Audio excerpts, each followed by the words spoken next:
ఎంత చేసావు మనకేం గుర్తింపు ఉంది అంటే గుర్తింపు కోసం చేసావు, ఆ మాట చెప్పరాదా? మరి చేసేటప్పుడు ఏమన్నా ఆ సేవే మాకు చాలండి, ఇదో పెద్ద నాటకం. ఇక్కడ సేవే మాకు చాలు అన్నప్పుడు నువ్వు ఇంకా గుర్తింపు లేదని జీవితంలో ఎప్పుడూ బాధపడకూడదు. అప్పుడు నీకు షుగర్ రాదు.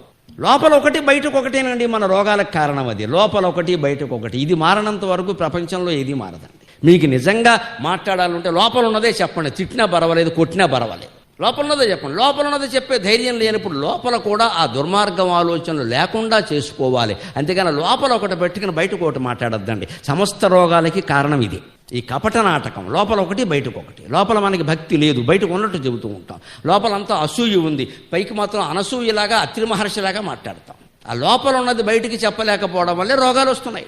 ఎందుకంటే లోపల సంఘర్షణ జరుగుతోంది. ఇక్కడ ఏం మాట్లాడుతున్నాం అంతే, అదే గుండె కొట్టేస్తుంది. ఇక్కడ గుండె నొప్పి అందుకే వస్తుంది, లేదా ఎందుకు వస్తుంది? అందుకని లోపలే సరి చేసుకోవాలి. వైద్యం అంతా లోపలే జరగాలి, బయట కాదు. ఇక్కడ